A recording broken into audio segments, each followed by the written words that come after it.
Hi, Facebook friends. It's Marissa. I was just jumping on to talk to you a little bit about what I do. I know some of you know what I do, and some of you probably don't. I am an intuitive eating counselor, and I have a coaching business that you've probably seen called Hello Beautiful Health.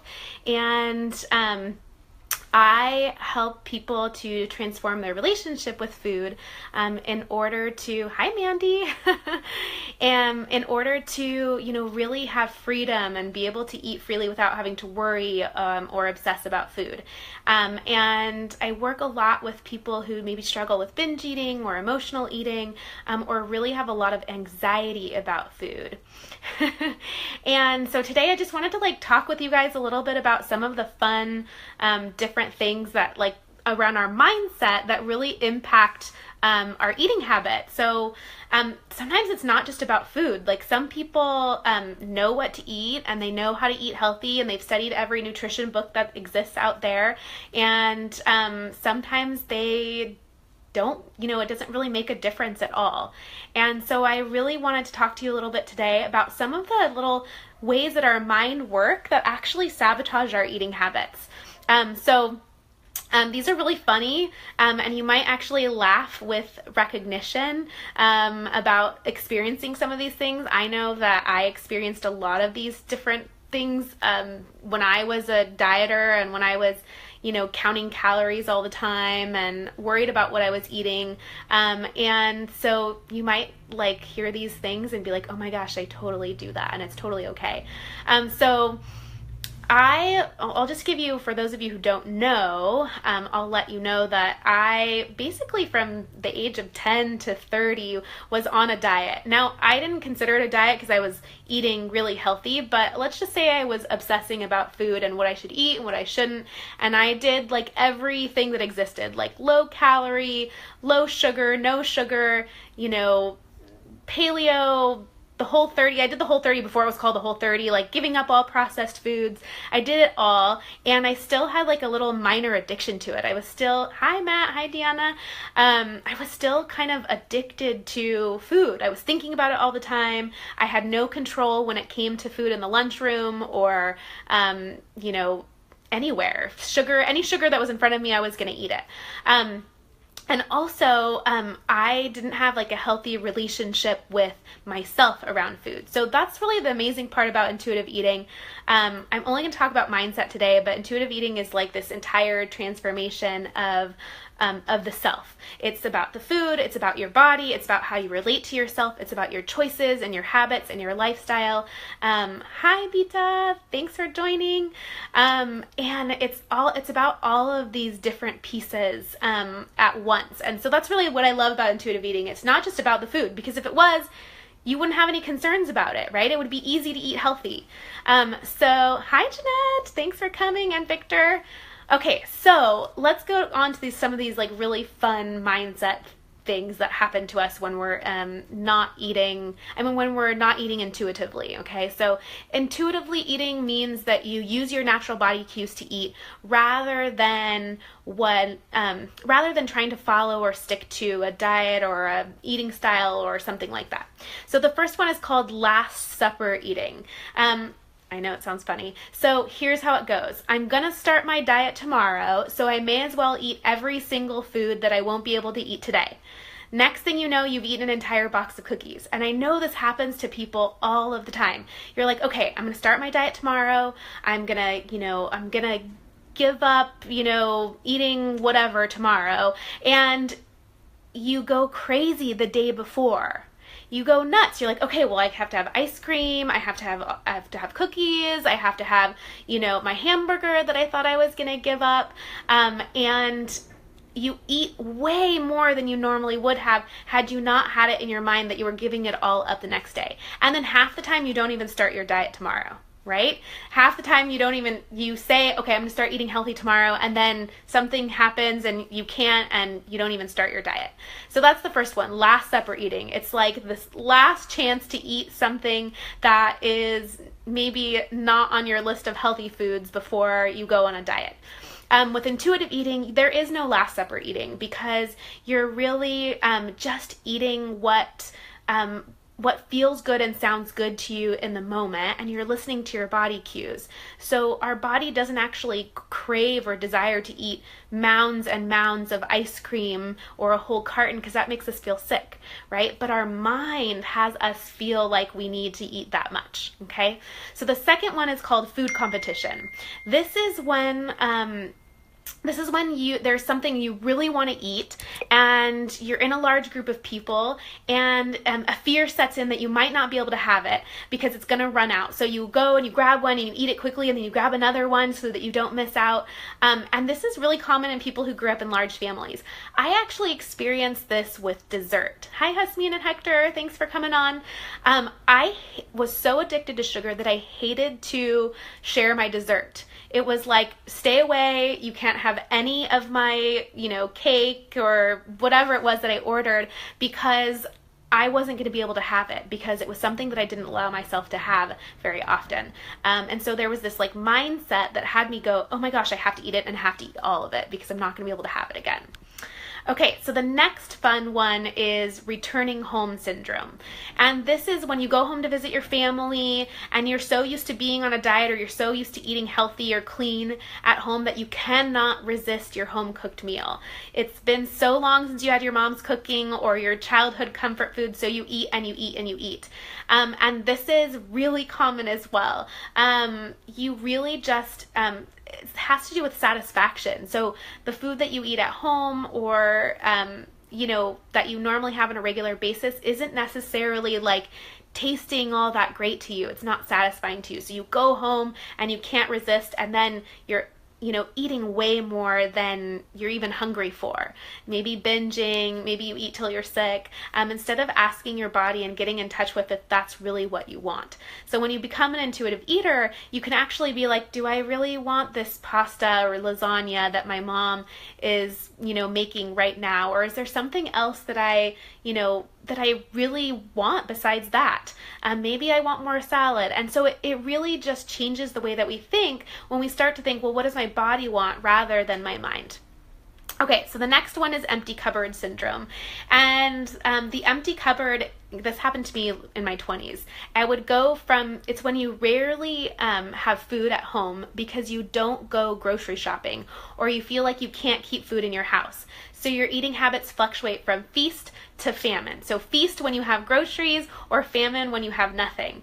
And you find yourself in your refrigerator, because it's there, just because you have food for right now. That used to happen to me with cereal. I'd have cereal all of a sudden, and I'd be like, okay, I'm just going to eat some cereal, and then I'd put it away, and then I'd be like, no, I'm just going to have some more cereal, and then little did you know, like a whole box later, I had finished the cereal in like one sitting, or maybe a couple. But again, it's this like situation where you want the food not because you're hungry, or not because it's what sounds good to your body or what would make you feel best, but really because it's there, just because you have the snacks, just because they're present in your refrigerator. Okay, so the next one is fear of scarcity. And I know this really happens a lot for people who had food insecurity growing up, or maybe there wasn't enough food, or maybe your parents just, hi Hasmine, maybe your parents just, didn't give you, they told you never to waste your food. And so what happens is you clean your plate. You feel like there's not ever going to be enough, there's not ever enough food, or you might not have it again, and so you finish all of it because you can't waste your food. And so you overeat, which maybe not a big deal, if you're eating really nourishing foods, but it does become a big deal if you consider that you're overeating for breakfast, lunch, dinner, every day of the week. You're overeating just a little bit by cleaning your plate rather than eating until you're full. So hi Danae, hi Hector. Okay, cookies it is, yep. Some people can't. Oh, hi Becky, thank you. So you have that experience of okay, you actually, let's say you have a whole box of something and you have to eat all of it rather than being able to eat just one or two. There's something about needing to eat it till completion rather than listening to our natural body cues and saying, okay, I'm actually full now.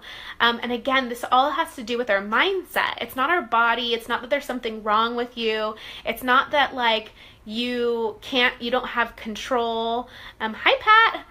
And it's really just that your mindset is influencing your decision making when it comes to eating food. Okay, so the next one is a once in a lifetime or one last shot. So this happens a lot less, but it occurs when people are on vacation, or they're eating a special meal or eating at someone else's house, and they fear that they'll never have the opportunity to eat this food again. They're already left feeling deprived and find that even leaving one little piece of food seems impossible. Again, that can kind of lead us to overeating, especially on vacations. If you ever go on vacation and you're like, I had to try everything, I had to be there to try everything that's there, or even going to a buffet. Sometimes people have a hard time at a buffet. I have to try and get everything. And so again, we're not listening to what your body wants or is craving in that moment, but our mind is deciding because it's our one last opportunity to get whatever is on that, whatever is there. Maybe you're in France and it's crepes. I don't know. So, hi, Jessica. Thanks for joining. So the last one is pretty funny, and that's the what the hell effect. Yes, it's called the what the hell effect. So that's the moment that you have a forbidden food, one of the things that you shouldn't eat, and overeating completely takes place. It's a moment that your calorie level is exceeded and you decide you're going to overeat. Hi, Jessica. Or you break a food rule, or even just thinking about breaking a food rule, or eating a forbidden food, you start to feel guilty already about, oh my gosh, why am I craving sugar right now? Why do I want a piece of chocolate? And that in itself causes you to overeat. Hey, Lorena, thanks for coming on. So this is I feel like a lot of us have been there, especially if you're on a diet where, or you're on an eating plan, or you're eating something and you go off the wagon, you accidentally have something that you weren't supposed to have, or you make a choice to have cake at a party, and all of a sudden you're like, what the hell, screw it. I already screwed my diet. I may as well just keep eating bad the rest of the day. Or I may as well eat as much as I can because I already screwed something up. So again, instead of just having that one cupcake or having that one little, piece of chocolate that might have satisfied you, you feel like you have to continue eating, or you feel like, what the hell, I'm just going to continue eating because I already screwed up. And again, that's not your body saying, I want to continue eating, 5 cupcakes or 10 cookies or, any of that. It's really your mind saying, I just failed and I'm going to keep eating over, and I'm going to just keep eating because I already failed today. I already failed to stick to what I'm eating. So one thing that you can do is, hi Camille, thanks for coming on. One thing that you can do, hi Sheng Wen, thank you for coming.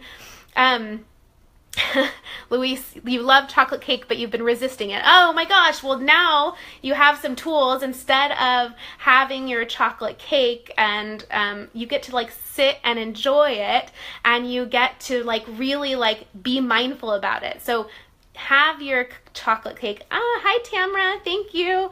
Have and enjoy your chocolate cake and eat it mindfully and check in. Is this good? Is this, do I need any more? Do I need to keep eating it and not failing? There is no failure. Hey, Cynthia, thanks for coming on. So again, it's all in our, Tamra loves chocolate and she eats it every day. I love it. Yep, there's nothing wrong with that.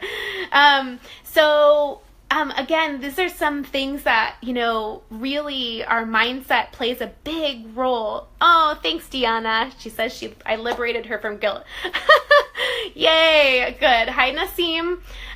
So it's really about, it's not about eating perfectly all the time. It's about having that self-compassion and saying, I'm going to have a piece of chocolate cake because I'm at so-and-so's birthday party, and you eat just the right amount that feels good to you or tastes good to you. And if your mind isn't in the way, it will be satisfied a lot sooner. You won't feel like you need to have so much of it all at one time.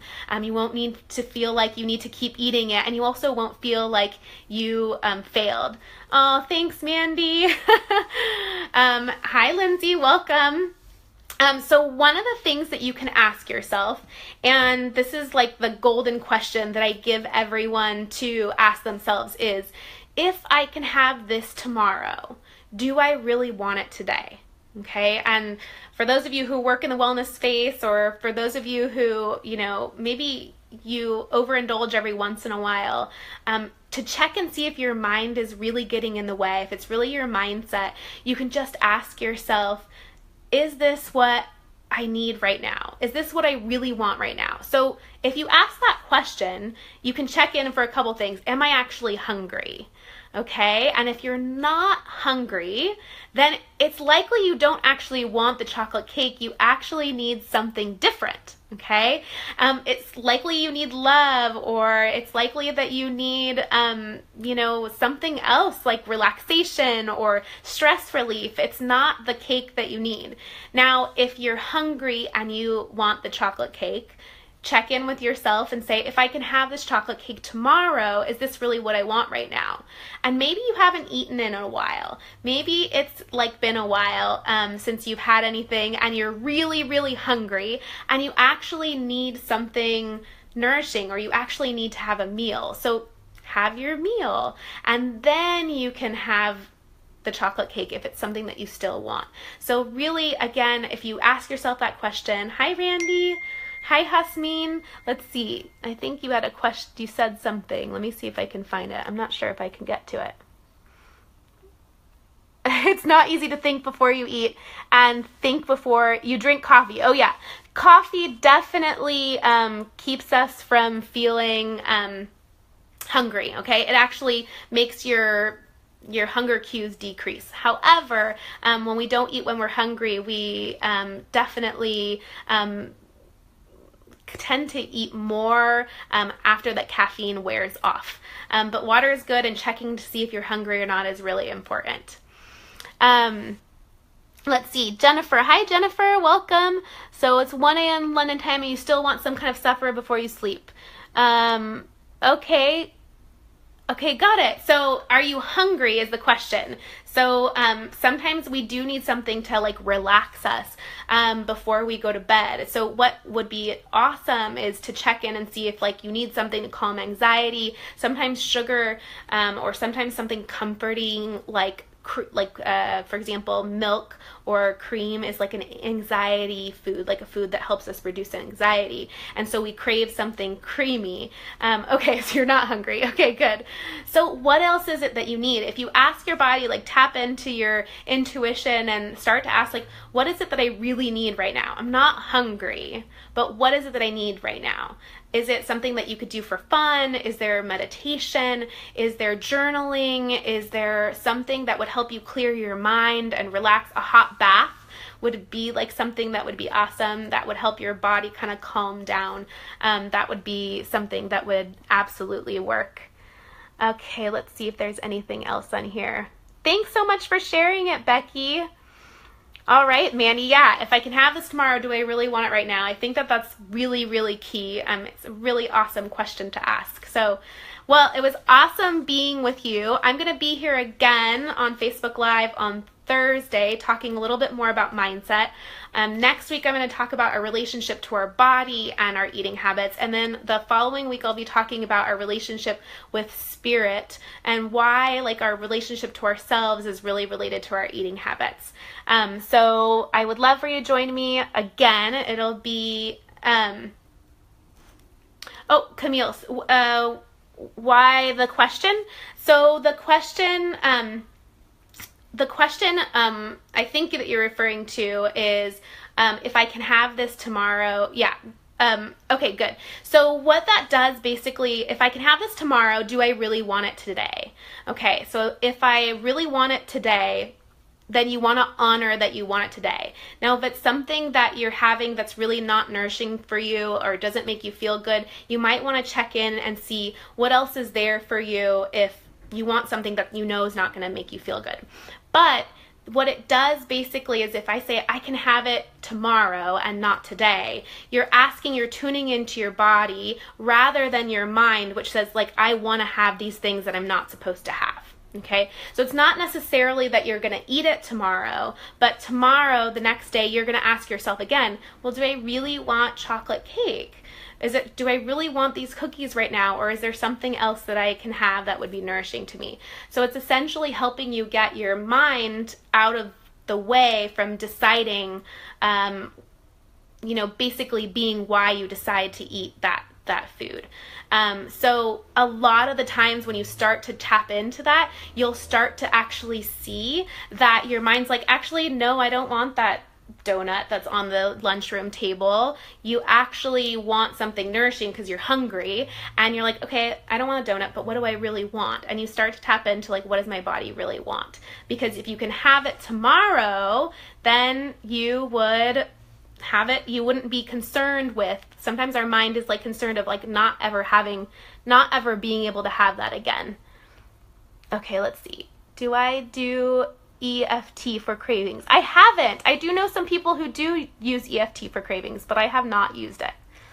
Okay, so Randy, you said you sleptwalked last night wanting only a bite of ice cream. You ate half the pint. Okay, stress. All right, good. Well, it sounds like you're under a lot of stress, right?